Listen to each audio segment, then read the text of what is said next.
I'm the warm-up act for Tony Fretton. If he were Joy Division, I'd be some lesser-known band from the outskirts of Manchester. But thank you for inviting me to speak. We're a relatively young practice based in London, but we've got very interested and involved in housing projects and regeneration.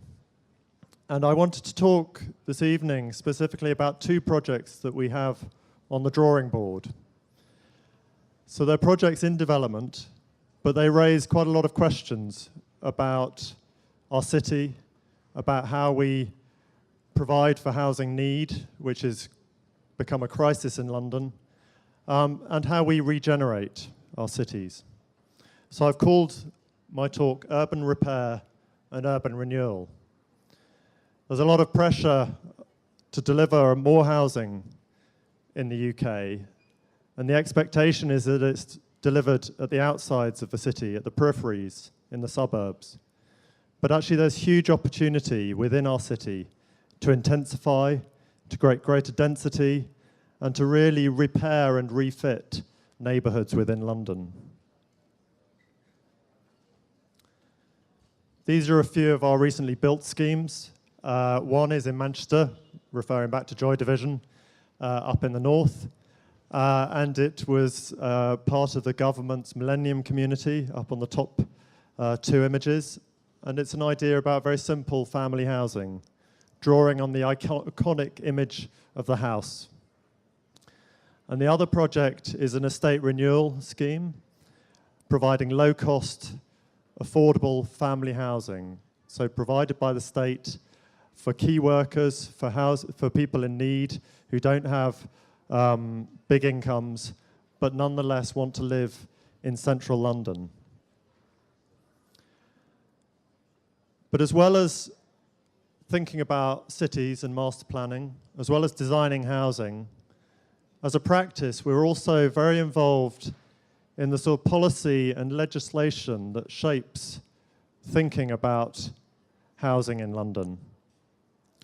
And I'm going to finish my talk just by talking briefly about the London Housing Design Guide, which we wrote for the Mayor of London, and it has become a policy requirement, a piece of legislation that sets certain requirements and parameters for how housing should be built in London and the sort of qualities that the Mayor of London wants. And then some of the other publications are work that I did with a government agency called the Commission for Architecture and the Built Environment, and it was research. It was looking at how housing can be intensified, what the sort of qualities of a neighbourhood need to be or could be, and also what the quality of existing housing is in the country. And we have some very poor quality design from our volume housing providers. And this was trying to shine a spotlight at that practice and raise the game, raise the aspiration for better design. But as well as writing for government, we've also tried to write or put our thinking into words as well as designs. And we've just published a book called Places for Strangers. It's kind of a manifesto. It's a position document about our thoughts, about the sort of places that we want to create as a practice, as architects, and thinking about how we design housing for the people that we don't know. As a young practice, we started designing one-to-one commissions for private clients, designing bespoke houses, fitting out houses, but now we're designing for whole communities. And this sort of poses the question of, well, what does that mean? And how do we design and consider people we don't know? It's worth just mentioning we've been working with OKRM, the graphic designers who work very closely with Strelka on their graphic identity. And the whole graphic design and the means of communication in this book were as important, really, as the writing and the content of it.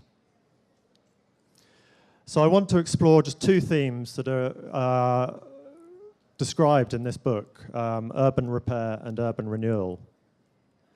And the first project I want to talk about is a scheme called the Tybalt estate. So when we talk about estate, on the one hand, it may mean a big country house for a landlord, but actually estate has become synonymous, or a word that expresses often a public sector estate provided housing estate. So a neighborhood that comprises mainly public housing. And this scheme is for the London Borough of Camden, so one of the districts within London. And under recent governments, funding for public housing has been starved. There's been very little provision from the state to provide low-cost, affordable housing. But now the regulations have changed, and local authorities such as Camden are stepping up to the mark, and instead of leaving housing development to private agents, to private developers and house builders, they're looking to use their own land and deliver more housing themselves. So Tybalt Estate is specifically about urban repair. Just a few photos of the neighborhood. It's a curious collection of architecture over very different periods of time. We've got tower blocks. I don't know if this is, we've got the sort of classic 1960s, 1970s tower blocks, which were building on the modernist dream of isolated blocks in a landscape. But also we have beautiful Georgian terrace housing at the back. I don't think this pointer's working, there you go.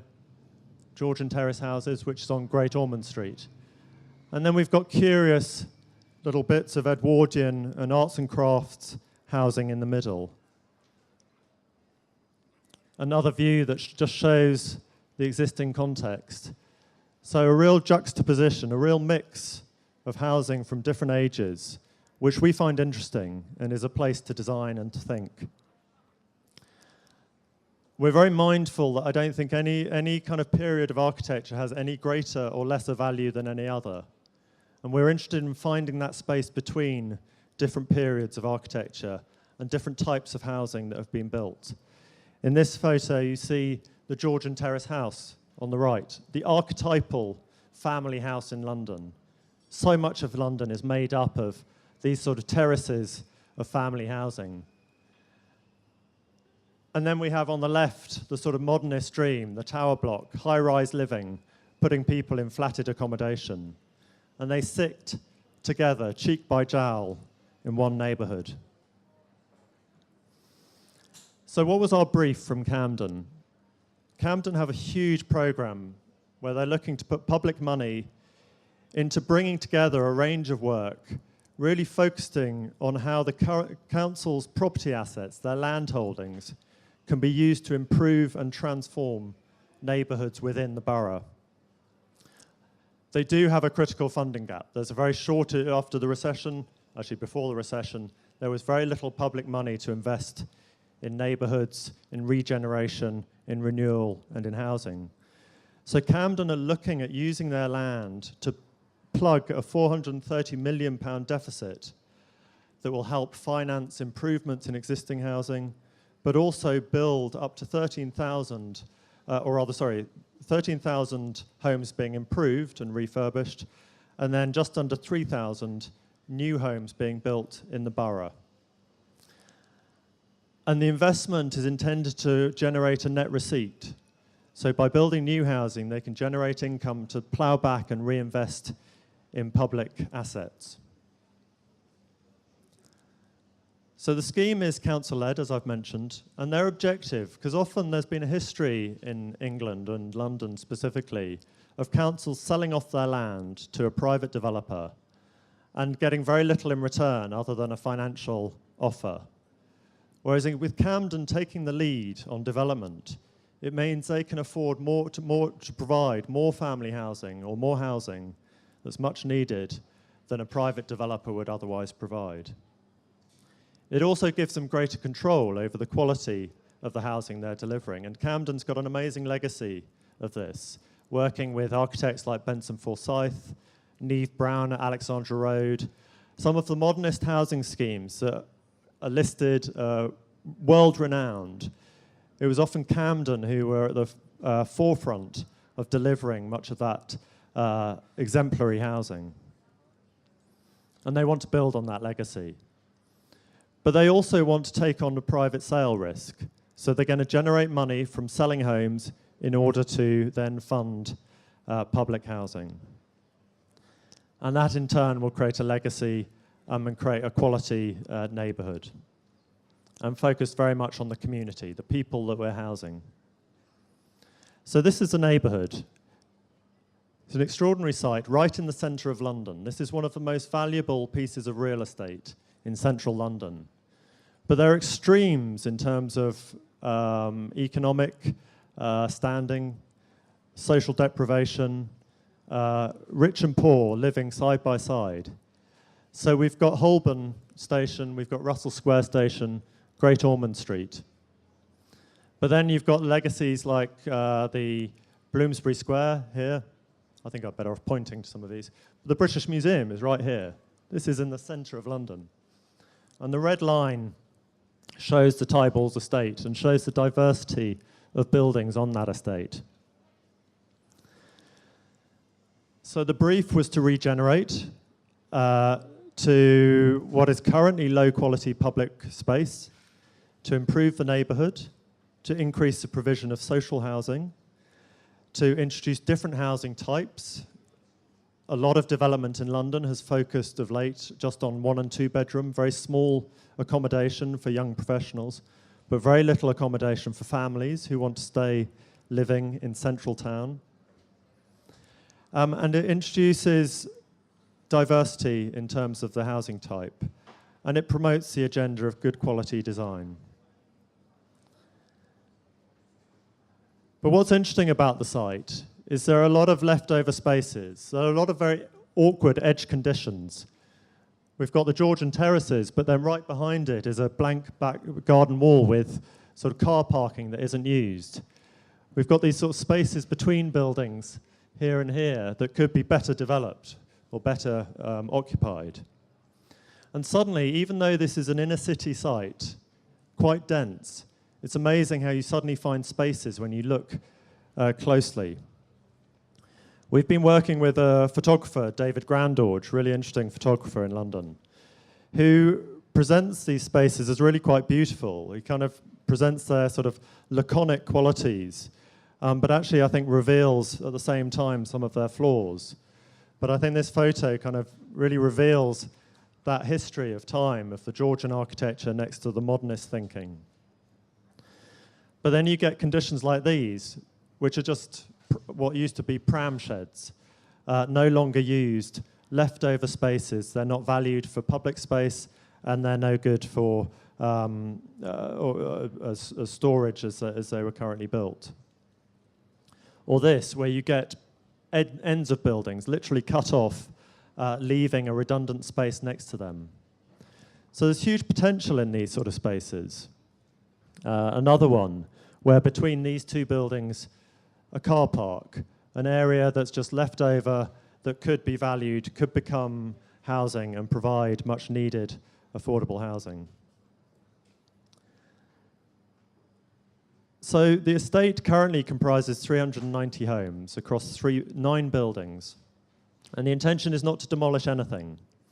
We're retaining everything.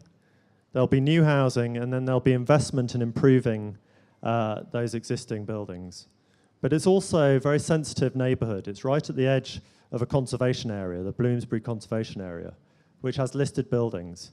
So we've had to design in a way that's been mindful and respectful of the context. But as you can see from this plan, it's very fragmented. There's sort of very awkward spaces that are left over between buildings and around the edges of the buildings.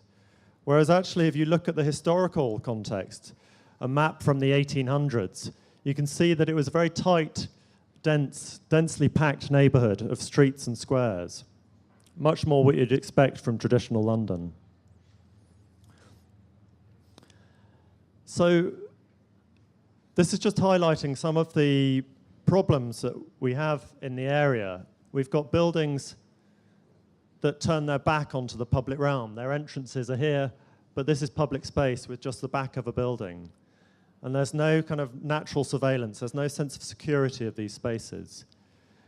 Likewise here, we've got the backs of buildings just fronting onto that space, or we've got garden walls that sit on the back of the terrace here. So you get a very dysfunctional public realm. Good cities, I think, work through their streetscapes, through their frontages, through their public realm, through their connections. And really, this project is about trying to repair and improve some of those conditions that we found. There was a master plan that we inherited that proposed some new housing at the back here, just locking into the garden wall that I showed earlier. A new building here that we rethought about. At the moment, in the master plan, it's stuck out here. We kind of reconsidered it as a little building here that frames two spaces, one on that side and one on this side. A new terraces of family housing here. And then there was a proposal by the council to put housing here. And this was very much with the objective of creating a street with two fronts, housing on either side, which kind of good urbanists and good planners often think is the right condition. But for us, it turned its back on the tower block and really just exaggerated the problem that already existed. So we bought into many of the ideas in this master plan, with the exception of that, which we felt didn't work. And we found other space for that accommodation elsewhere. As well as new build housing, the proposal also includes small infills, so the red buildings, plugging into the ends of buildings, using their existing infrastructure, using the stair cores, the lifts, to add new housing. And so this model just shows the relationship of the existing in the dark pear tree timber, and then our proposals in white. And here we've got Mies houses that just break and create a courtyard where there's an existing tree. Or we create a new frontage and a new terrace of houses that frames a relationship to an existing building at the back, which also then has some additional accommodation added to the rooftop. A new apartment building here, as well as some additional overbuilds here. And all in, this is going to deliver 93 new homes in Camden. So what looks like a very dense urban site has amazing capacity to increase housing provision in London.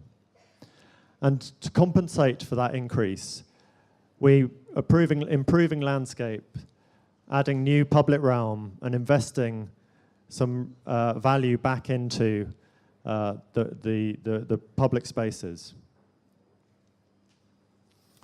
So this just illustrates some of the moves that we have. This is showing the existing public realm. The brown is everything that is publicly accessible, but it's very fragmented. And the idea was just to create a series of linked, very well-defined squares through the development. And as I mentioned, some of the buildings turn their back on existing streets, existing thoroughfares. And this just shows how we're kind of introducing a new kind of continuous frontage around to complement the existing frontage of the Georgian Terrace housing over here. So suddenly, we kind of see this project like dental surgery. It's infilling, it's adding, it's kind of repairing, it's stitching together. It's kind of making good places that don't work, but at the same time delivering kind of new housing. So this is an example of the Mies houses that I showed you earlier, the arts and crafts little building that sits in the middle of the site. Here you can see the Mies houses that will restitch it and remake a street front. The landscape will be recreated so that there's a new vehicular route and pedestrian route treated as a shared surface. So no one has greater priority. And this is the space where I told you that we decided not to add a terrace of houses. So the idea is that the existing terrace, a new building here, a new building on the right, and then the tower, the existing tower, frame that public space, that community space, which in this case is a children's playground. So instead of creating a street here, we're creating a square with frontages on all four sides as opposed to the current two. And then the family housing that extends down the south side of a site with the small apartment building at the end there. And then existing building here that we're adding a stack of one-bedroom houses or one-bedroom flats. And then you see the proposed terrace of family houses behind. So everything's trying to work together. This was an interesting collaborative project. We worked with 2 other architects on this, Duggan Morris and Avanti. But we agreed very early on that actually this wasn't about creating buildings with difference. It was about trying to create commonality, trying to create an architecture that has integrity and consistency, because it's a neighborhood with enough diversity already, and actually we wanted the architecture to start framing the spaces and linking it all together. And then another example of just plugging a gap between that building and that building, again, suddenly providing 9 new properties. So the point being that although these on their own, very small fragments, they come together to create a unified whole. And that shows how, for example, the existing building in white, the 1950s block, Blemonsbury block, has a new terrace of houses here, some overbuilds, an extension, and they start locking together to create an urban ensemble, a collective piece of public realm. I mentioned that we were very interested in the Georgian house. It's almost the archetypal model of family living in England. And it offers a form of family housing at relatively modest densities, or if not high density. In the UK, we have a sort of cultural preference to live vertically. We seem to like going up and down a lot of stairs, unlike the sort of European model of having large family apartments and lateral apartments. But actually, we kind of enjoy the model of Georgian terrace housing. It makes the backdrop of the city. It's very simply planned. It's often very generous in its proportions, generous in the quality of light that it brings into the home. The interior spaces are simply planned, but again, well proportioned and highly flexible.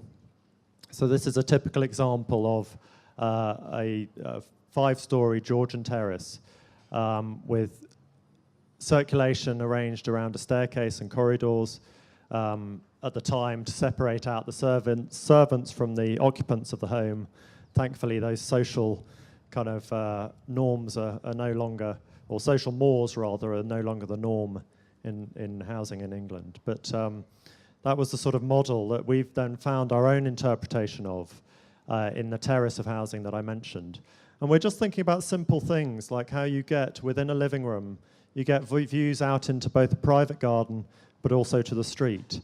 Thinking about the threshold from the street into the house and how you move from the public to the private realm. Thinking about the flexibility of rooms within the house so that they're proportioned to work both for living rooms, for bedrooms, or for dining rooms. So the planning is relatively simple, but hopefully they offer a long-term, flexible and generously proportioned house. The expression of a house is very simple. It's almost backdrop. Architecture, I think, has its signatures and it has its background, and so much of housing makes up the background that we've designed these as very simple brick buildings with generously proportioned windows, drawing on some of the proportions and alignments of the surrounding buildings. So just thinking about how heights relate, how parapets relate, and how datums up through the buildings perhaps find common ground with their neighbours.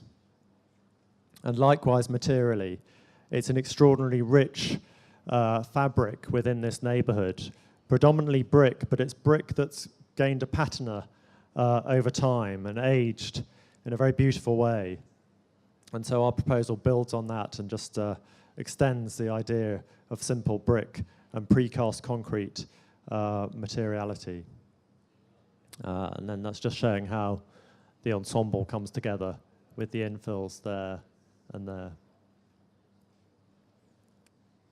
And then also what this brings in return is investments within the public realm. So improving those public spaces, offering back community gardens for the residents, re-landscaping a public square at the heart of the development, creating new community spaces just for the residents. So some are publicly accessible, Some will just be for the residents of that particular development or that building. So here, a small community garden, and likewise here, a hard landscape courtyard. So the second project I just wanted to talk through was the Agar Grove estate. It's also for the London Borough of Camden. It's a very different model, really, for housing. And I've called this urban renewal. It's an estate further north in London, so not as central as Tybalt's estate. You can see almost from the aerial plan that it's much greener, much more landscaped, but also kind of characterized by the Georgian and Victorian terrace housing in this area. But this was a sort of modernist experiment that went wrong. It's built as a series of isolated objects. This is the existing estate. And they were designed probably around solar orientation, maybe to maximize kind of sunlight in, but they create very little relationship to the surrounding context, to the neighboring streets. And while it looks very green and looks like there's a lot of great public space and landscape space, actually it's very badly used. So again, David has taken some of these photos that kind of capture the essence of the estate. And although he kind of conveys it in a very crisp, very kind of aesthetic manner, actually the condition of these buildings is in very poor state of repair. And there's a great need to invest and improve. And perhaps you get a better sense of this, where actually around the base of buildings, this is the experience as people come out of their homes, not into a decent street or a decent public space, but into service yards and bin store areas. And you can see that the neighbourhood here, it turns its back on the street. London is made up of kind of streets with villas and terraces, but this neighbourhood really kind of turns its back on the street. And those spaces in between become problematic. They become areas for dumping refuse and antisocial behaviour. Whereas on the other side of a street, you've got these quite handsome Victorian villas, which have a very dignified relationship to the street. So our proposal is to demolish the low-rise buildings that are in the poor state of condition. This was very much driven by the community who proposed this agenda. They bought into the idea of redevelopment from the very early days. This wasn't about some developer or the local authority or the client or us trying to impose a model of regeneration. It was very much community-led. But at the centre, there is a tower that I just showed you that we will retain. That will be stripped back to its frame and repaired, or rather renovated, refurbished. And that will become very high-value market sale properties. And this is a neighbourhood that currently has 200 affordable homes. It's purely affordable, all public sector housing. But because it's got to pay for itself, we're having to build 250 new market sale homes that will then fund the replacement of those 200 plus 50 additional affordable homes. It's not a perfect model, but it's the only model that we've got to work with at the moment in terms of funding more affordable housing. But what we had in mind was a very simple master plan of streets and squares, reinventing and reinterpreting the traditional London square. Family houses, but then also apartments and even a new tower at this corner. And then all the apartments look onto a private residential garden at the back. So this creates strong edges with a protected garden in the middle. And this conveys the difference across the estate. Because the neighbourhood is diverse, we've tried to be sensitive to buildings where we've got adjacencies next to listed or low-rise buildings, and then building up height at the back of at the back of a site, where arguably there's greater aspect, there's more light, there's less impact on existing residents, and then the tower at the centre of it will be refurbished. But I think what this is revealing is the diversity of housing in London. We were very interested in the sort of historical models or housing typologies, from the terrace house that I've mentioned, looking at local precedents, looking at London-wide or contemporary precedents. We were interested in the villa, the sort of detached family house or series of flats that become very kind of carefully articulated down the street. And we were looking at the traditional mansion block, much more apartment accommodation. And we've tried to introduce each of these typologies within the development, but at the same time trying to rethink those typologies and stretch their definition, stretch their kind of typical arrangements a bit further. So this is one of the buildings that we've kind of drawn on the inspiration of the mansion block. And it faces a new public square here. It's very simply expressed as a brick building.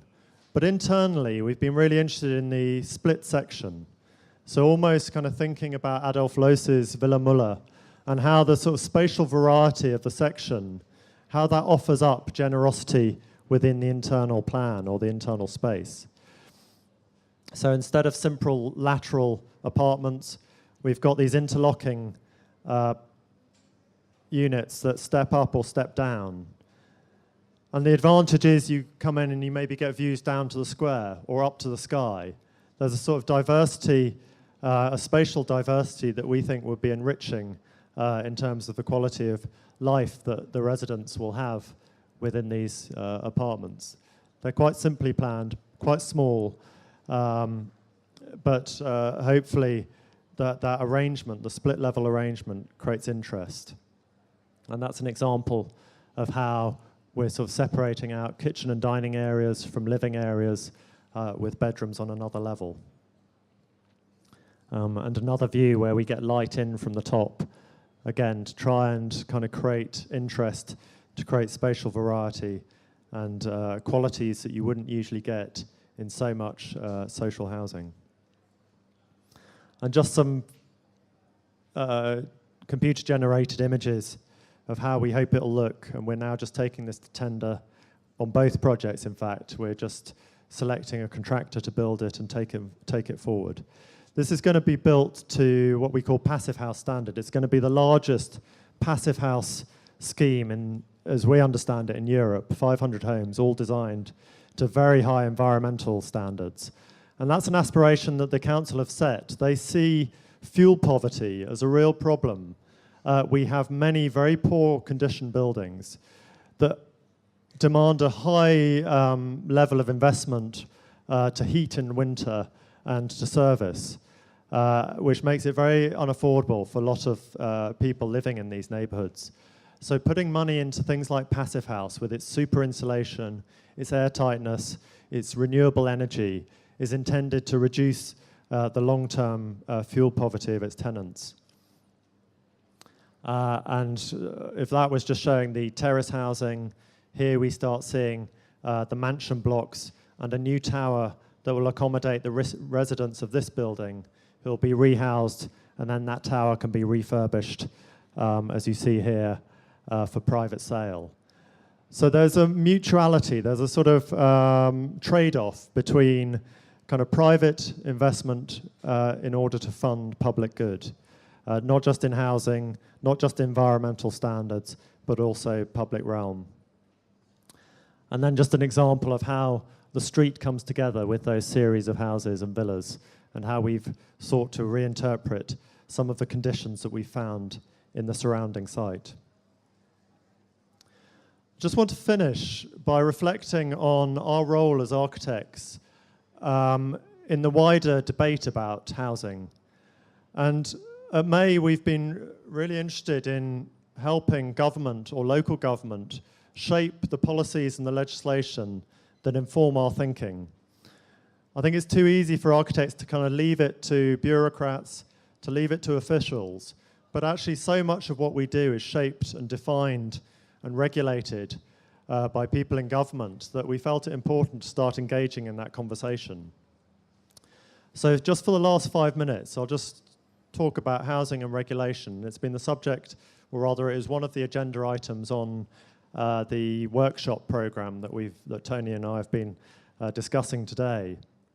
What sort of city regulations do we have here that might influence the site that we're looking at in Moscow. But here, I'm just going to focus very specifically on housing. The culture of standards and regulation in housing came about because of a sort of dire need, a very serious problem with low-quality housing, the slums. We call them rookeries in London. There was a lot of exploitation from private landlords who were really exploiting, really kind of putting families and people in London in very poor quality accommodation and doing very little to look after it. And there were certain social reformers like Ebenezer Howard who was responsible for the Garden City movement, and William Morris, who tried to address sort of social inequality. In this case, looking at the bigger picture, at urban planning and master planning, and how places like Letchworth Garden City could offer that sort of idyllic, the Arcadian model of housing meets country. Every house would have its own vegetable patch in which families could grow vegetables sufficient to last them for however many months. There was that kind of social idealism that kind of shaped the thinking of these great reformers. And as well as models like Letchworth Garden City, after the Great War, the government introduced a program called Homes for Heroes. And it was the first time that the government had seriously considered addressing housing need. And they invested heavily in providing state housing, but also setting new standards for the quality of those homes. And over time, this was something that was built on by the likes of Parker Morris, and we're now coming up to the 1960s, when he was commissioned by government to, again, look at some of the social injustice and the kind of poor quality of housing within the UK and specifically London.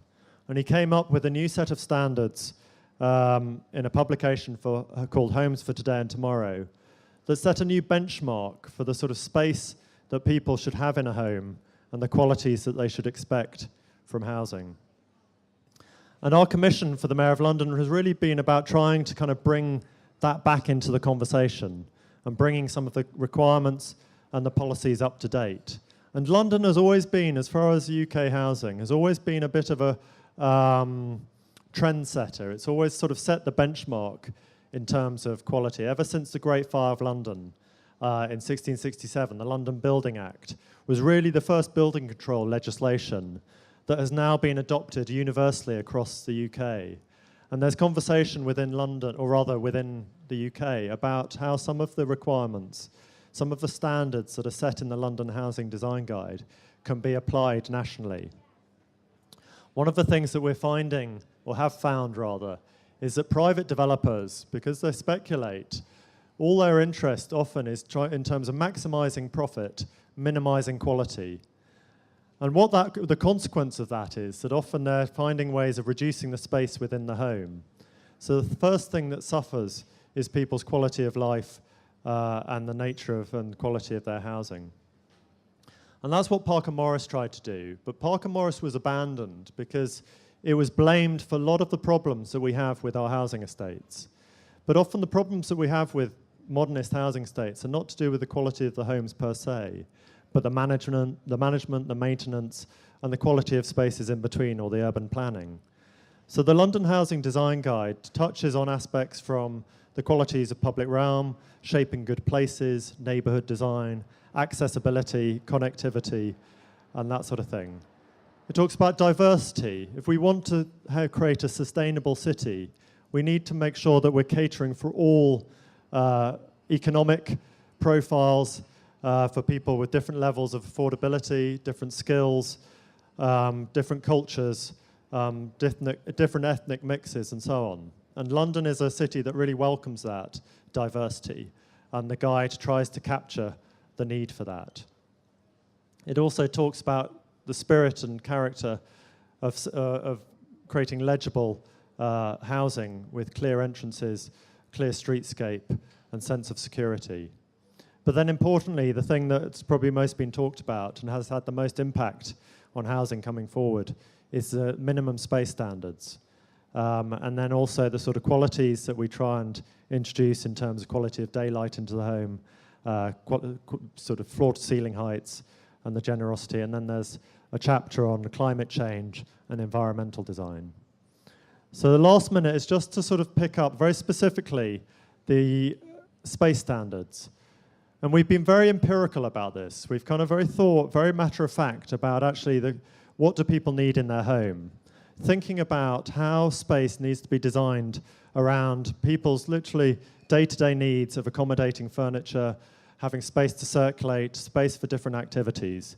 So we drew up a schedule of how typical families live today and the sort of needs they have in their home. We mapped out the kind of typical furniture requirements and populated or allowed for space around them.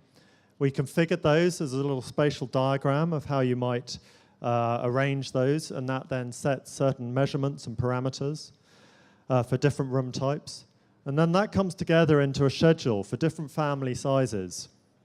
So that within London, there are minimum space standards for a family of 2, a family of 3, up to 7, 8, and so on. But it's a reminder, and this is a minimum, of course. I mean, there's absolutely every capacity for any developer to expand beyond that. But really it's saying that to create good, functional homes, there has to be a benchmark below which we shouldn't fall. And so that comes together as a series of measurements that are now regulated within policy and within planning permissions within London. So I think, just to finish, in London we have this curious condition. We have a dysfunctional housing market.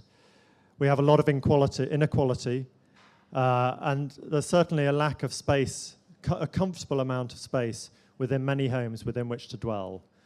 And the London Design Guide really tries to set those minimum regulatory standards that really is about trying to offer a greater degree of both spatial equality and therefore social justice within the home. And I think Gordon Cullen's image here from Homes for Today and Tomorrow reminds us of these basic needs. Thank you.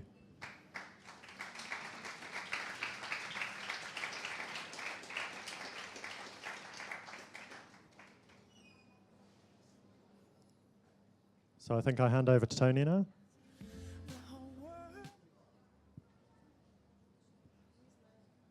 I'd like to introduce Tony Fretton.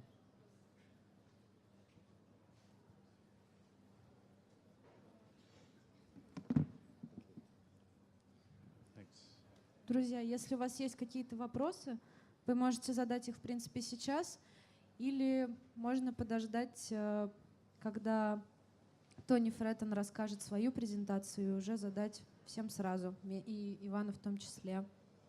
Есть ли желающие сейчас что-то спросить? Хорошо, тогда сейчас выступит со своей презентацией Тони Фреттон.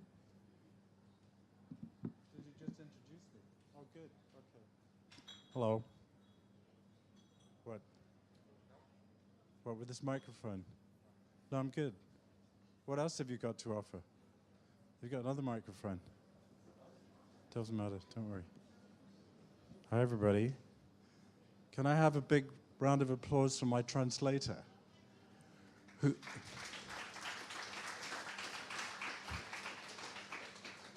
Who knows the most surprisingly rude English words? I just found out. London architecture is very diverse. I'm going to show a completely different style of project to Alex's. But 10 years ago, it was very competitive. Now something very interesting is happening. There's an intergenerational collaboration and friendship. Alex and I just worked unsuccessfully on a bid. It's very pleasing, a very good state of affairs. Competition goes away, collaboration comes in. I'll show you a very diverse group of projects, but they have a common character. two common characters. The first is, I've forgotten. The first is continuity. Continuity with the surroundings. So in Holland, where I teach, you often see new buildings that completely ignore everything around them. I won't do that. I'm interested in making bits of the city and bits of the countryside be whole. The other thing that I'm interested in is making each building work with its social surroundings. So in two senses, these are very positive buildings. And the first project is and in fact, this is true for all of the projects, even this house, which is a very expensive house in Chelsea. It's, you can see it has relationships with its surroundings. And on this side, am I explaining this very well? Even when you see it obliquely, it's part of its surroundings. I think as an architect, you see things, but you notice things. And it's in that noticing where you can do things like this. And the plan is very, well, it's a plan of rooms. This is the ground floor. The facade we were just talking about is here. And that's an entrance hall, a garage, and a garden at the back. So the entrance hall is like this. And then at the back there's a dining room which is surrounded by garden, and then a garden. So what happens in this house is you have, when you approach it, it's very urban. It's part of the city. And as you go into it, it becomes very exotic and very restful. And these kinds of contrasts are important. But really the big room, the most important room, is this one here on the first floor. And it looks like this. It's 13 meters by 9 meters by 6 meters high. And it's, it has the scale of a Dutch canal house or a small Italian palazzo room. And it looks out to that garden over a balcony. And this is the bay window. Now this is a house which is like older houses where, before functionalism, where rooms suggested lots of different uses, but they weren't fixed. And this bay window is a place where the owner works, looks in the street. And on the top floor, up here, are the bedrooms, and there's a garden in the middle. So the bathroom looks out into the garden, and this is it, another view. And so on the top floor, there's a roof courtyard. And you can see in the background, that's very, very typical of London. The difference between London and places like Paris is that it's so dense, you can't escape your neighborhood. And what interests me in making a house like this is to think of Venice, where you'll see a palazzo, which is very fine, and yet it's directly on a public street. And you could look in and you could see some of its rooms. So it's very private and it's very public at the same time. And that's what I wanted to achieve in this house. Another house in Hampstead, a very different situation, where that's the house, and it's fantastically discreet. It has an entrance like this. It's in the ground, with ground around it, and there's a view of it from the back. On the right-hand side here, there's a summer house. And this house, the question for me with this house was what color you should make it, and what material you should make it of. And it's reflective. It's reflective so that it becomes the color of the sky. Its color always changes. And so it's part of a desire to make something which is very expansive and yet very discreet. And here are some other views of how it relates to the surroundings and the interior. I mean, things like if you have a big house in London, the kitchen's important because they entertain. You know, they have a chef come in, all that stuff. You know, all that kind of thing. I don't do because I'm just the architect. I can't afford it. You know? And of course, they have to have a spa. You know, everybody has to have a spa, an underground spa. So let's talk about more public buildings. The embassy in Warsaw that we did. I mean, an embassy is very simple. It's an office building with espionage. But this building has a particular set of conditions. It's the climate in Warsaw is like Moscow. It's very hot in the summer, cold in the winter. So we have a double facade. It's a meter apart, and in the winter you close it, so it's very insulating, and in the summer you ventilate it. But the interesting thing is that inside that facade is a secure facade. Because if your government decides to help America to invade Iraq, you shouldn't be surprised if people want to blow your embassies up for 30 years. So it's a blast-proof facade. You know, it would laugh off any attack. So what's it saying? Well, it's saying, because the question for us is, what should a building represent for its country?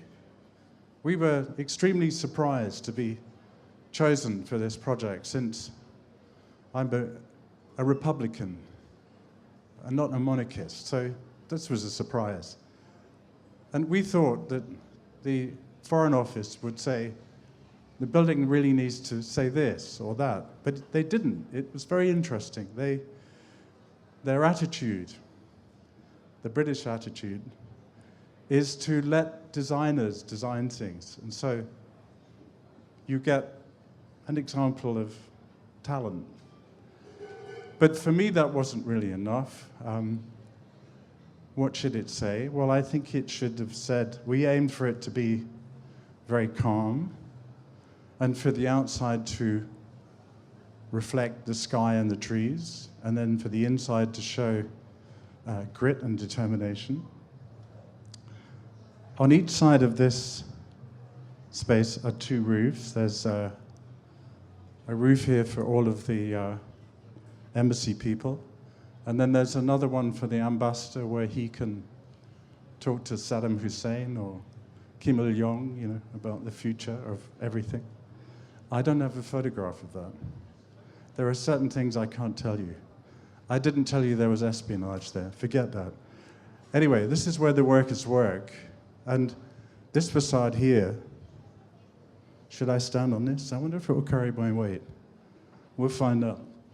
This is the facade that I showed you, and inside here is an interior garden, which is bomb-proof. So, well, you see, if you blow a building up, not that I blown a building up, but if you blow a building up, the blast doesn't just stop at the facade and say, that's it, I'm done. It goes over the building and finds every window and goes in it and blows you up. So above here is a very thick roof, but I won't show you that. And this is another view, but it's extremely quiet. The working space is extremely quiet with this double facade. Is a public entrance. Embassies have this public function. I mean, this is interesting. The Americans have decided that all of their embassies throughout the world will be removed from city centers and put far out in the suburbs because of the security risk. Now, this will have a huge effect on the traditional role of an embassy in a city. An embassy existed in the city. It was part of the culture of the city. The Americans have made a huge mistake by not doing that anymore. Britain being silly, has decided to stay in the areas where it can be bombed. But anyway, I digress. At the front, there's an entrance for the workers, but also for visiting kings and queens. You know, we have them. And it's a portico. And on the door, there's the coat of arms of England. Now, completely unintentionally, when the doors open, England goes in one direction and Scotland goes in the other. But when you come in, if you're an ambassador, there's a garage for you. Not everybody can drive into an embassy because they have to search underneath it with a mirror. So this is the door opens and goes like that, and then not exactly like that. Probably makes another noise. So that's where ambassadors go. But if you're a person coming for a visa, you know, like a permission to go to England, usually you're made to wait at the outside, at the back door of the embassy. And many times I've stood outside the American embassy in the rain with my bloody passport getting soaking wet. Here we're going to do something, we did something different. This is a route, secure route for people coming for visas, and they have their own beautiful entrance at the back, which is just as elegant as the one at the front. So let's hear it for the visa people. Now, you can probably see that most of our work isn't in Britain. When I was asked to come here, I was asked to concentrate on the work that we did in England. And when I looked, I discovered we hadn't done any work in England, so forgive me. But actually, any architect of any significance in England has to work outside it, because the market for interesting architecture in the UK is about that big. So if you're that big, you have to work in other places. That's good for me. I'm a committed European. Unlike many of my countrymen, I think Europe's a good place. Here's a project that we did in Denmark. Just to unconfuse you, that's our building. That's an existing building, and this is a fantastic church. Now, there is a story for this project, which is that in 1750, the King of Denmark decided to modernize Copenhagen and build a Rococo district. And they built this fantastically beautiful piazza. It's octagonal with 4 palaces around it. It's wonderful. And then they ran out of money. So about 100 years later, the other end of the development, which was the church, was completed by a developer called Tikens. And the developer said that he would build the church if he could build a piazza of apartments around it. And he did. The architecture's not very good. It's very poor quality Beaux-Arts. But this corner where we built, the developer could never buy it. They never sold it to him. So the project was never finished. And the project was called Tikens Agony, Tikens Distress. So by a complete accident, we were selected to complete this project. And the brief was very clear. The brief was to make a building which connected up all of the architectural styles in the square, which we could do because the person that selected us had seen the Red House and how we connected things up. So what did we do? Well, this model will show the technique. I was very interested in Beaux-Arts architecture. It's very unfashionable. Nobody looks at it, but actually it produces cities, or it has produced cities like Paris, Barcelona. So it's a very vital style. It had a way of making the spaces in between buildings, being able to put entrances in many different places. So I looked at making a building which worked with this. This is a pavilion at the end of the Beaux-Arts piazza. And this has 3 bits, 1, 2, 3. This has 3 bits. But here, these are the structure. This is a modern building, and this is a building before modernism. Here it's got balconies. Here it's got balconies which you can use. This one has an attic for servants and storage. This attic is a penthouse. So it's a critique of modernism, as well as following some of the rules of Beaux-Arts. And here, very strangely, it is. That's the existing buildings that couldn't be removed. And this is our pavilion. And by making this very abstract, it looked a little like this building. So its construction was, we hope, connected it. But here, on the roof of those buildings, that there were informal roof gardens. It was very interesting. And in fact, the whole of the square, although it was very formal, had begun to be used very informally. Front gardens were used for bicycles. Some of the apartments had become dental surgeries or design studios. So it was a place that had been lived in. And so what we did is we made balconies here, loggias here, which would participate in that life. The entrance on the square, and when you're in it, you really are in the city. That's one of the apartments, and that's what you see.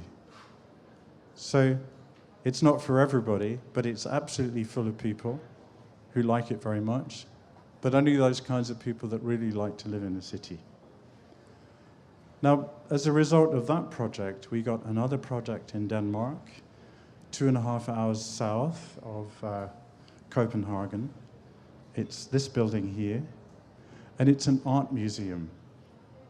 It's an art museum for a collection of paintings and sculptures which already existed, and the painting and the collection span from 1750 to 1970 in all of the European styles. None of the collection is particularly good, but it has tremendous local importance because it's by local artists, and sometimes it shows the location of this project. Now this is the location of the project before it was built, is here. And you can see it's a farmyard. It's a very, very Danish farmyard. It's like a scene from a Dogma movie. You know, the sun falls at exactly 22.5 degrees and gravel crunches under your foot. It's very moody. And it has on the right, it has an agricultural building, and at the back, there's a manor house. But what was really striking, what was really great about this location was that from that farmyard, you look across the fields, which are absolutely flat, to the sea. And we wanted that to be the first thing that visitors saw when they came to the museum. So this is our illustration which won the competition. And we said, we'll put the building here, put the building there, and you'll see the land. And this is actually what it looks like. When you come in, you see the building to the left, and you see the landscape and the sea. But as you approach it, that view is taken away by the way that the building stands out in front. And the building has height connections with the building next to it. This is the plan.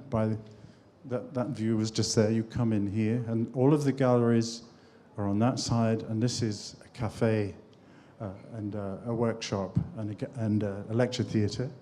So here's the cafe, 2 people falling in love, which is what they do in museums, I hope. And then at the back of the cafe, a view to an apple orchard. So the view of the landscape is what you see first, then it's taken away, then it's given back, and that occurs through the whole of the building, so that this rather tall, top-lit space has moments where you know where you are.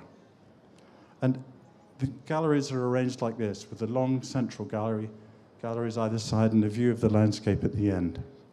So on this side, there's a temporary exhibition space, which is adjustable. The light can be adjusted so that you can have dark exhibitions and light exhibitions. And then on the other side of the corridor, completely different galleries. And this shape here is one of those roof lights that you would have seen in the elevation. These galleries are made for small paintings like this, and they're joined together with a corridor, and it means that people can find different routes through the galleries, so that if you have a big group of people in one gallery being given a lecture, you can avoid them and you can find your own way through the gallery. And at the end of that space is a window where the sculpture collection can be seen. Sculpture is not light sensitive. And then from that space you come back into the corridor, the central gallery, and you see the room at the end, and that room is just for looking at the landscape. And that landscape, for us, was interesting because it was made anonymously by hundreds of people over a long period of time. It's not natural, it's an artifact. So the paintings in the gallery were artifacts, but the land outside was an artifact. It was an artifact made by local people over a long period of time. In Amsterdam, we've made this building. It's a loft building, and when I was looking at making this building, I was interested in the buildings in Chicago from the turn of the century, rather anonymous, urban scale buildings, but which had areas of detail, so that as you look, the more you look, the more you see. And it's two buildings, two parallel buildings with a garden in the middle. It sits on a canal on this side, and it looks like this. So that's the entrance, and you can probably see that these are passerelles that let you go into the lofts. And they look like this. And what I've discovered is that you can start very simply. You can start with a simple format, and then things occur. Things like this occur. Moments where interesting complexities occur. For example, sometimes you find this big structure in front of you and the city in front of you. Sometimes you see the penthouse reflecting the sky. Sometimes you just see this. So you don't have to be complex to make complexity. That's my point. Now, these apartments they're rented, and people make them what they will. This is a view from a graphic designer's window. This is a house with a bench. This is a more conventional apartment, and here's a dentist, a Polish dentist. Here's a hairdresser who works out of his living room. It's very charming. And it's a community. You look across and you see your neighbors. But it's also a building that's very powerfully part of the city. So, like the building in Copenhagen, it's a place for a certain type of person that really likes an urban place to live.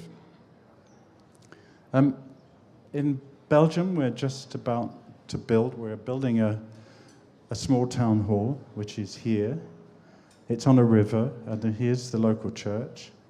And it has two parts. It has a council chamber on the front, and then a building for bureaucrats at the back. And it's a low-energy building. The facades shade it from the sun. It has natural ventilation, a little bit of cooling by cooling from the earth. But these balconies also are places where you can go outside your office. So it's not, the big difficulty for me of working is the sense of confinement every day within a room. And so the balconies are an offering for people to go outside, talk, smoke a cigarette, live a life. And it's made of stone cast onto concrete. And this is what it looks like. This is a modern public building. That's the entrance hall. And then here you come in and you meet public officials. And then on the upper floors, sometimes there are enclosed office spaces with glass screens.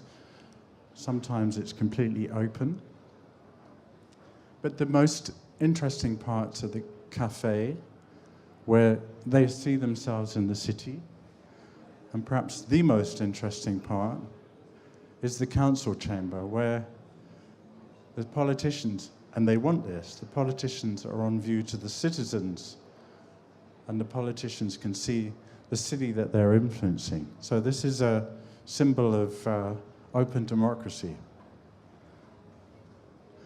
Now, absolutely different scale is a very small building here in a country location. It's this building. It's for a group of people that care for people with disabilities. And it's what we say in English, it's a faith group. It's a people who believe in religion. And they wanted a building which was where they could meet, but also which had a room for quiet contemplation for people of lots of different faiths. And we could choose to put this building anywhere we wanted in that big country estate. We put it next to this building on a slight hill. And we asked them, what do you want this building to say? What do you want it to represent? And they said, we want it to talk about the relationship of human beings to nature. So when you approach this building, you see the sky all around it and through it. And as you get closer, you see the entrance and the detail. And then when you're inside, you look back. And then on this side is the room for quiet contemplation, which has a circle of trees in it. And then on the other side, a room which opens to the fields. And from a distance, it looks like this. And it has a portico, so you can use it in a different direction. It has several different uses. And then details where you can see the trees and the wood, different types of use of wood. And these are the two British buildings I'm showing. They're about this size, in comparison to the other work we're doing. This is next to the Tower of London. Tower of London is over here. This is Tower Bridge, and it's a cafe. It's this building here. It's this building here. Sorry, it's not. It doesn't want to do this. It doesn't want to go backwards. It's that building there.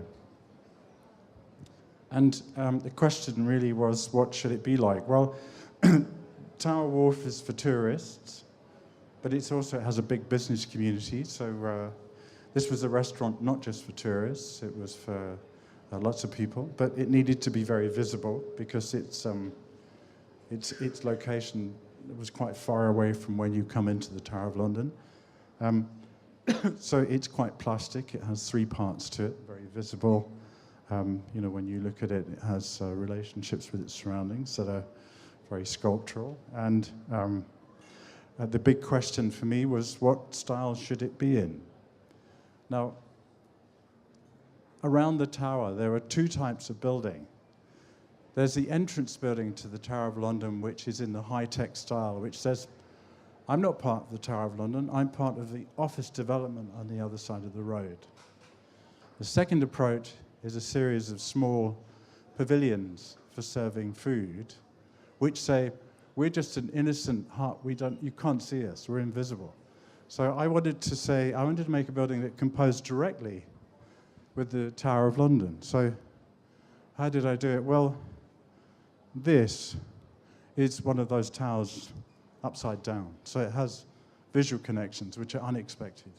And this stone, this is wood, and this is stone, and it's painted to look like stone. And this is like the buildings that existed on the wharf before it became a tourist attraction.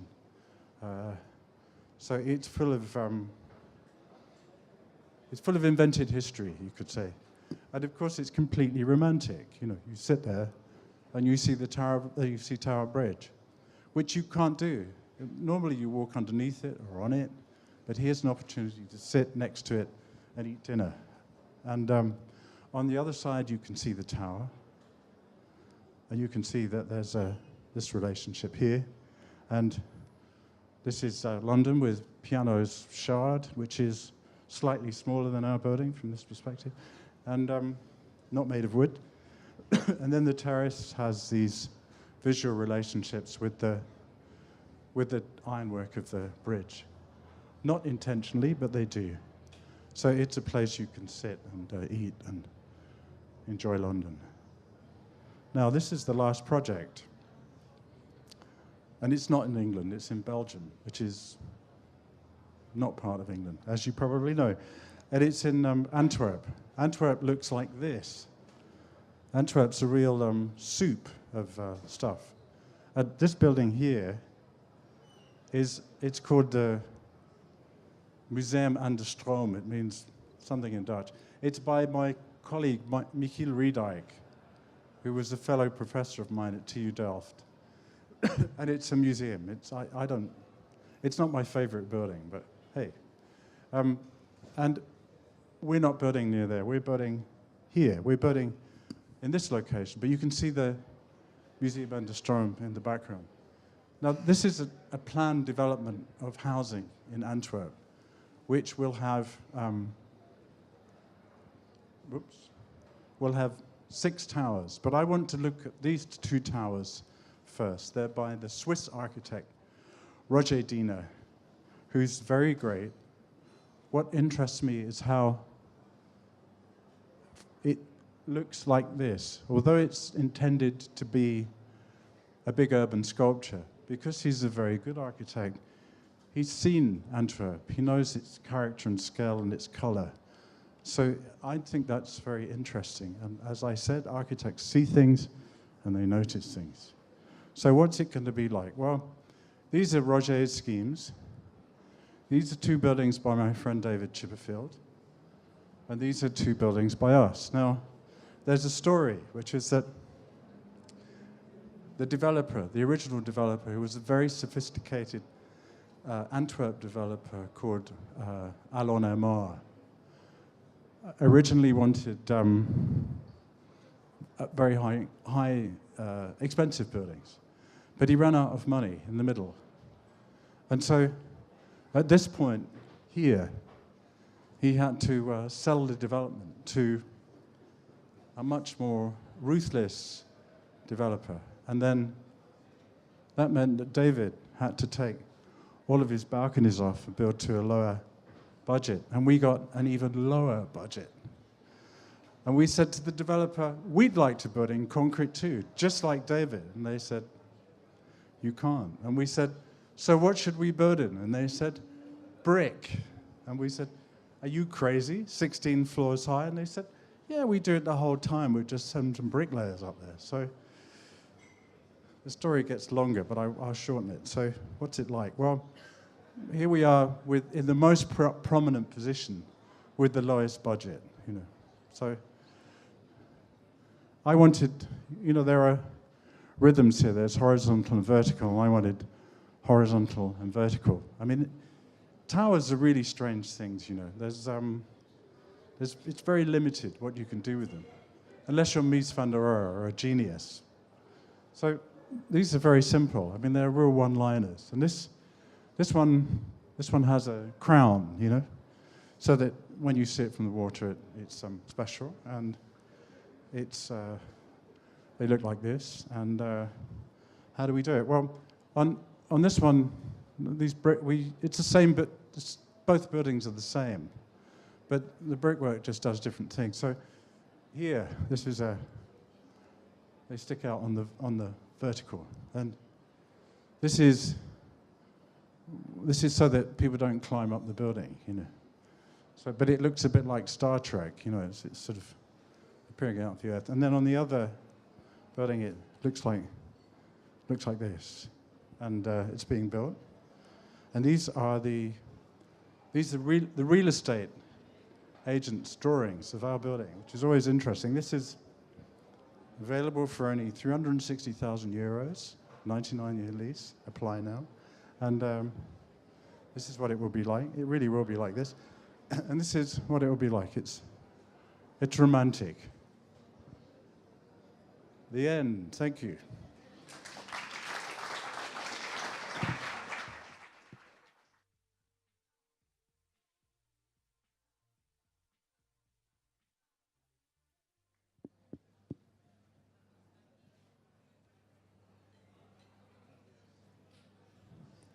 И сейчас у нас начинается дискуссия. Можете задавать вопросы. Если кто-то не уверен в английском языке, вы можете задавать их по-русски. Мы лекторам выдадим переводчики.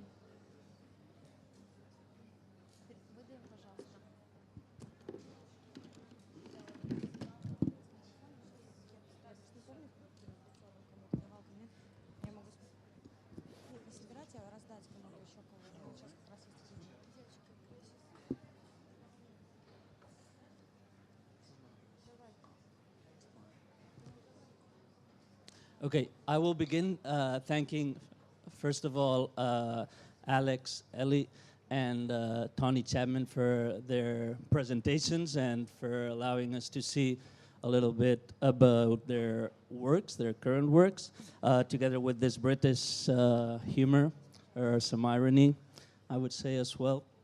But I would also like to kind of speak or just see a little bit something I've been seeing in the projects that you have been presenting, which is this kind of a critical attitude towards, which is visible in all your projects. So the way you allow people to look at the city differently, or society to realize things that sometimes are not there so kind of clearly. And how these things can be kind of also kind of present, or how you can, let's say, approach the same thing when the projects are in another scale. Let's say urban scales are bigger developments. Whoever. Yeah. Well, okay. Yes. I have a particular attitude to architecture. I always wanted it to be as interesting as painting or writing. I always wanted it to have some element of communication of cultural values and cultural ideas, I mean. So I had a particular experience. For a very short while, I was a performance artist, very short while. I saw this performance group who were using exactly the same material that I was using as an architect. Rooms, spaces, chairs, furniture.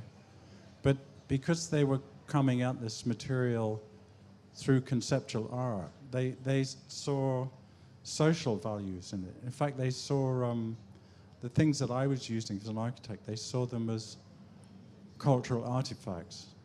And I began to understand that architecture isn't internal. It has huge connections to culture as a whole.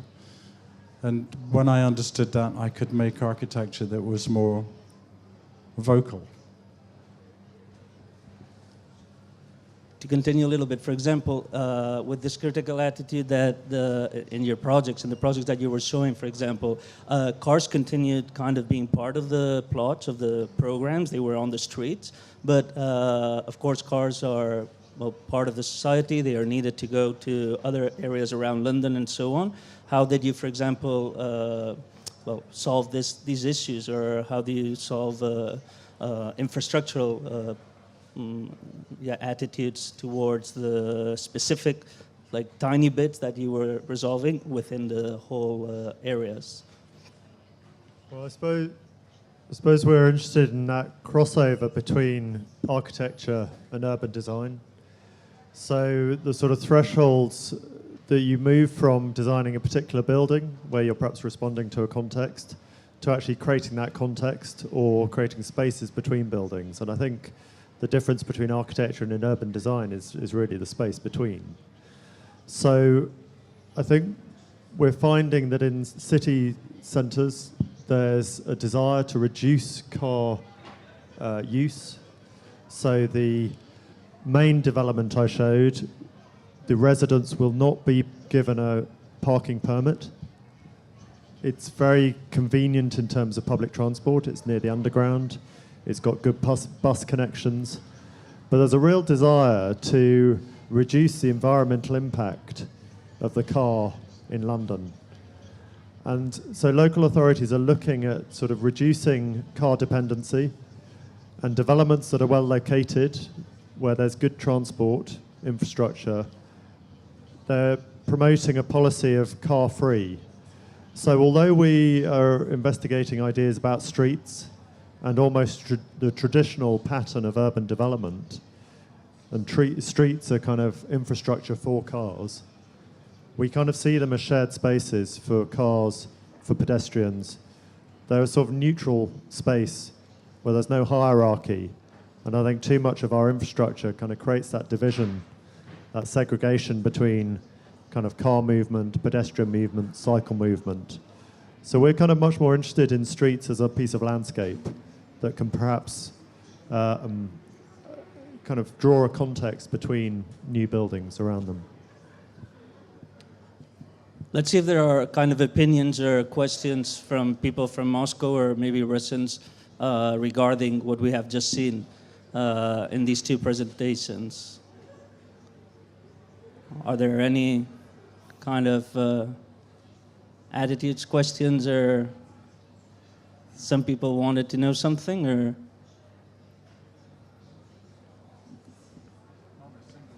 Здравствуйте. По-русски. Наверное, несколько неудачный момент для общественного транспорта. У нас катастрофа произошла, и возможно, все-таки москвичи более склонны к собственному транспорту, нежели использовать общественный транспорт. Ну, как-то вот мы привыкли как-то мы стремимся, видимо, переместиться из общественного транспорта в собственный. А вот у вас вот все проекты, которые вы делали, большая часть, вот, вы как раз пространство выгадывали за счет парковок. И, наверное, для Москвы это не очень применимо все-таки. Хотя общественное пространство на крыше здания, это было прекрасно, мне это очень понравилось. Я думаю, что это любым понравилось жителям.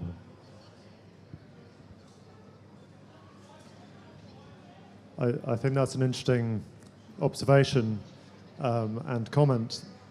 I mean, Tony's projects showed much more public amenity, public space within the building and on the building than ours. But I think the question about infrastructure is a complex one. And I mean, I saw the sort of tragic results of yesterday's crash in the newspaper here. But I mean, we've had problems as well in London on our public infrastructure. But statistically, there's much more likelihood of death or accidents occurring on the road than there are on public transport. And so the difficulty is sort of in the light of a tragedy like that, how do you change people's mindset and dependencies on the car? Because I think we're creating a huge environmental problem if we continue to kind of rely, as we do, on fossil fuel consumption, on sort of independence in the car, when actually cities could be much more sustainable, much more attractive, much more humane places to live, if perhaps there were more shared means of transport. But it's a pertinent question, I think, and you're right to ask it. But I think every city needs to kind of explore all sorts of avenues to kind of create intensity, diversity, look at opportunities, as we have been in the studio, of living locally, do we need to live so far away from the places we work in? Or can we kind of create cities that have that mix and that diversity of uses that means we're not so dependent on means of transport?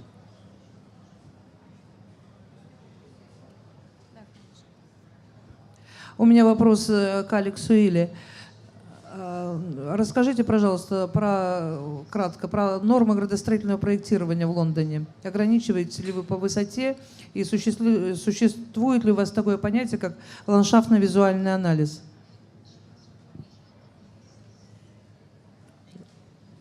Okay, so I touched on a very small aspect of regulation in London, which is housing and space.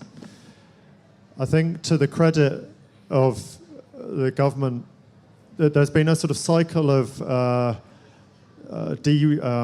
devolution of government and then retrenchment of government. But the last government introduced the new Mayor of London, which has, there was a sort of significant moment, and I'm sure Tony might have views on this as well, where actually suddenly London had a strategic head, a mayor who could oversee strategic thinking within London. And one of the things that he introduced was the London Plan. And the London Plan sets out policies in terms of trying to join up infrastructure, trying to regulate for the improvements of public space, trying to manage transport and the balance between cars or public transport. He's introduced cycling much more into London. New cycle routes and cycle networks. He's got policies that regulate the amount of affordable housing in London. It's not ideal, but I think the Greater London Authority has been quite instrumental in trying to kind of recognise that London is a joined-up city and it needs policies and regulations that actually think strategically rather than just locally. So yes, there's an overarching thing called the London Plan, which gets revised every, I think, 5 years, but it sets out the mayor's vision for London.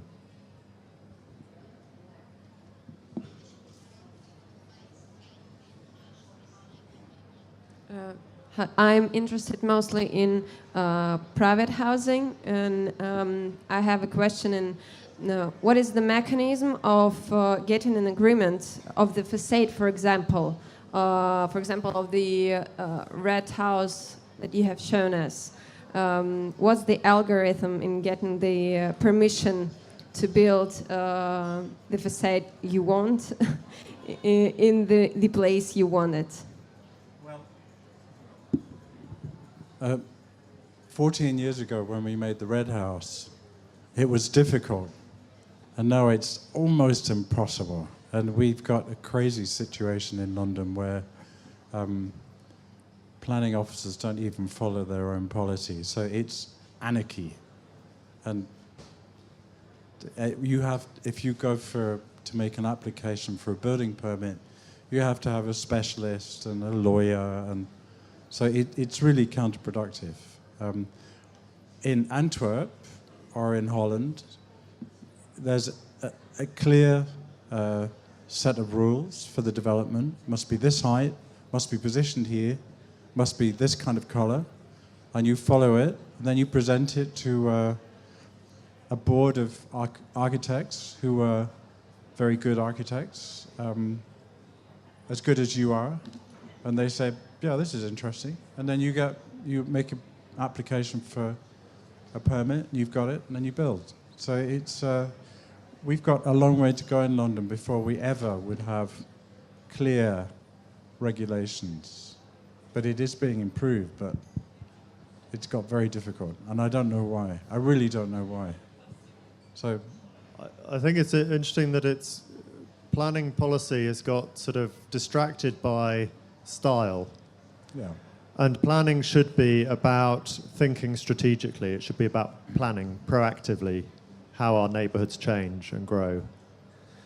And so I think, as Tony says, it should be really just about setting very simple parameters for development and then letting the architects and their clients get on with the job of thinking about the character, the expression, the type of architecture that it is.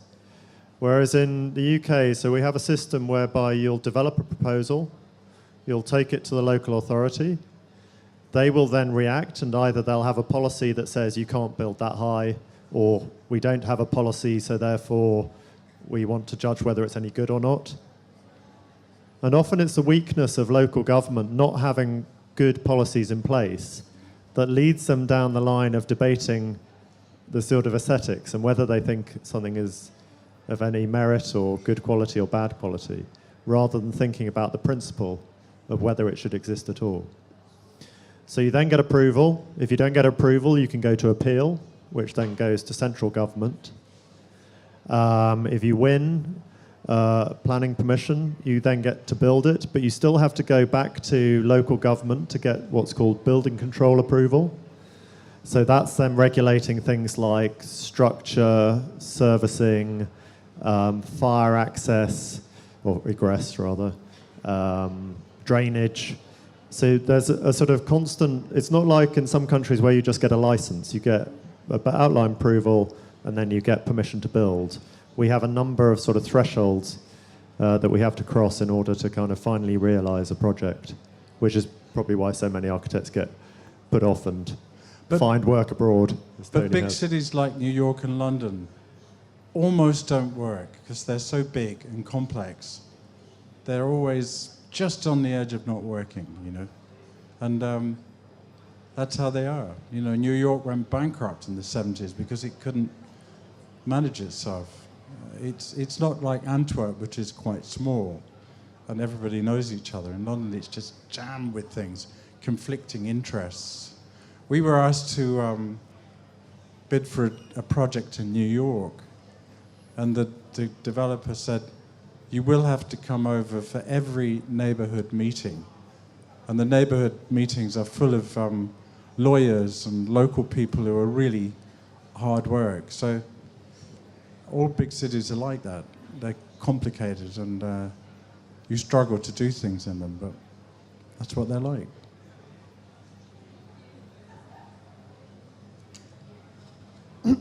Alex. Hi.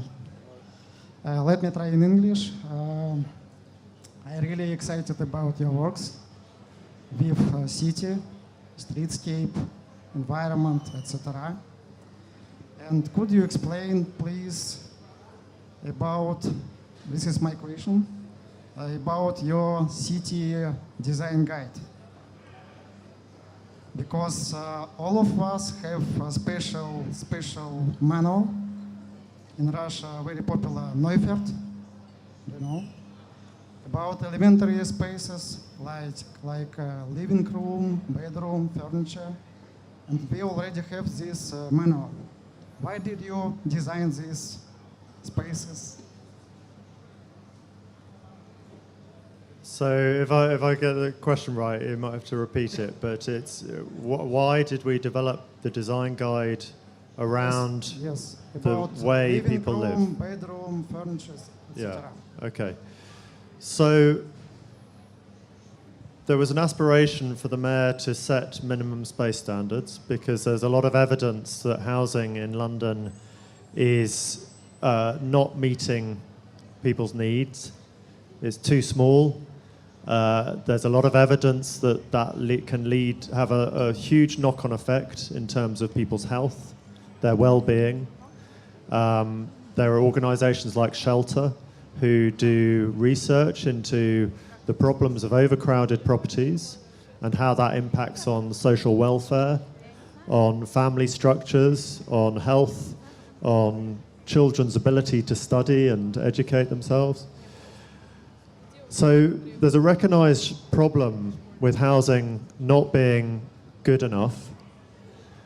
The mayor was very keen that London policy has a requirement for a baseline benchmark.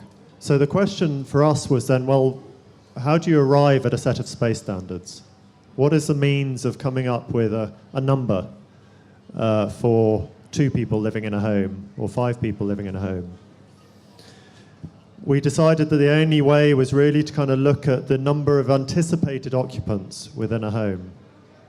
So if you're designing a home that's intended to have 3 bedrooms and will house 5 people, there's always the likelihood that a family might try and put 7 people in that home.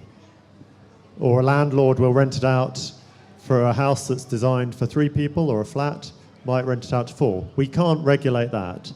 But what we can do is, as part of the planning permission that I was talking about earlier, indicate what the design intended use is, or what the intention is in the designer's and the developer's mind for the number of people they're expecting to house. And then that has knock-on effects for the amount of funding available for this and that and so on. So once you've come to that conclusion that actually you design around the number of occupants, then the question is, well, how do you come up with a measurement for that number of occupants? So we were looking and observing and analysing how people live typically. And I think although there's the expectation that people can live differently, we're not trying to standardise how people live. But if you're going to come up with a space standard, a measure, then you've got to draw some assumptions. And you've got to make reflections about typical conditions. So we then arrived at how much furniture, how much kitchen space does a family of a certain size need? How many seats are they likely to have around a dining table or in the living room? How many bed spaces do they need? So it becomes very easy then to kind of start measuring space around that. So we're kind of working from the literally size of a chair out to the size of a home. But in this case, to which extent can these guidelines be applied in other cities? Let's say Moscow or whatever other city around the world. Well, I guess they're universal. I mean, they're ergonomic. They're designed around the sort of space that someone needs to exist. So, I mean, some cultures, some countries, there might be much more communal living for dining, say, for eating, in which case perhaps the allocation that we have in the space standards for kitchens might not apply in some countries.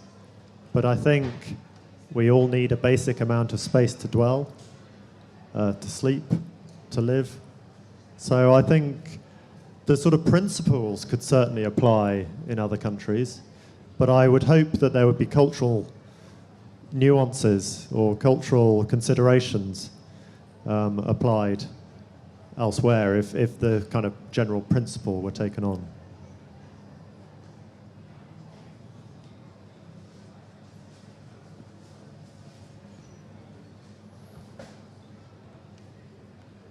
Hello, good evening.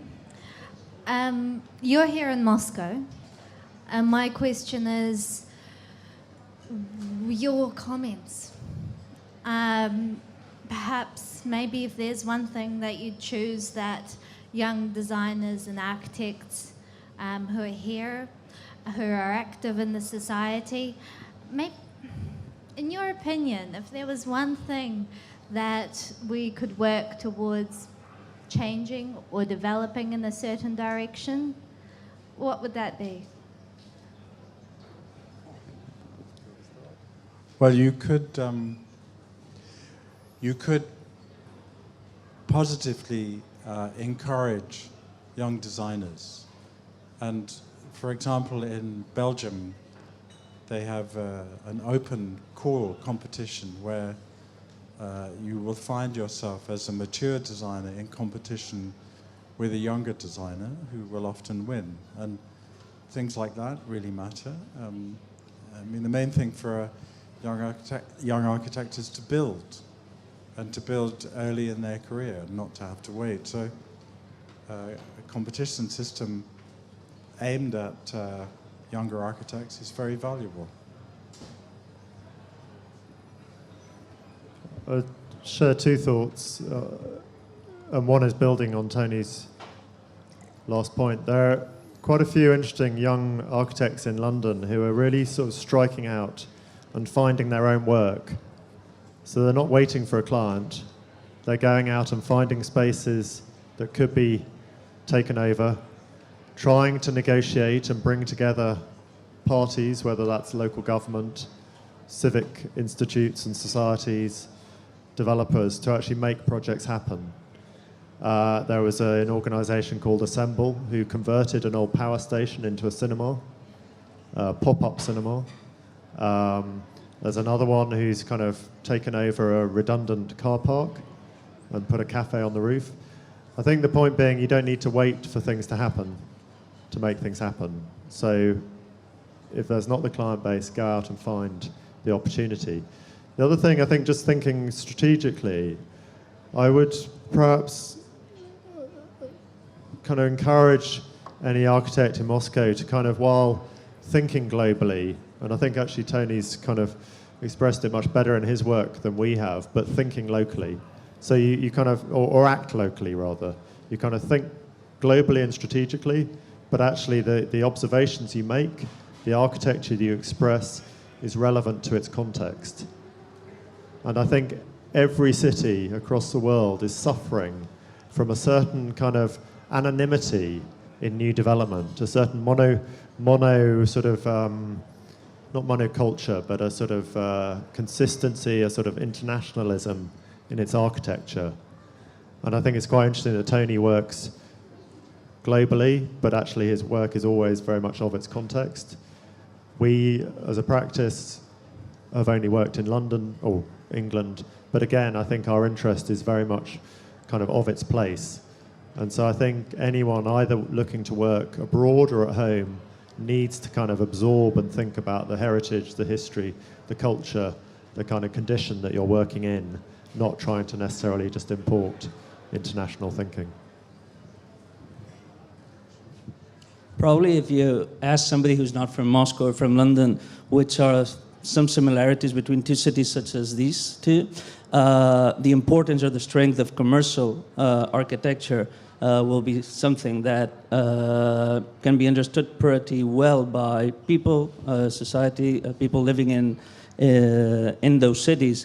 But however, today I think we have seen the importance of two examples, which are sometimes not as visible as, of course, the architecture, which is widely published or seen in photographs and postcards or whatsoever in blogs and so on, and which helps both in Moscow and Russia or also in the United Kingdom to make developers and all those stakeholders involved in the process also to see things different and probably somehow change these attitudes in front of, well, images, buildings that create images for cities but which are not long-standing. Instead, they're just in the short term valid and so.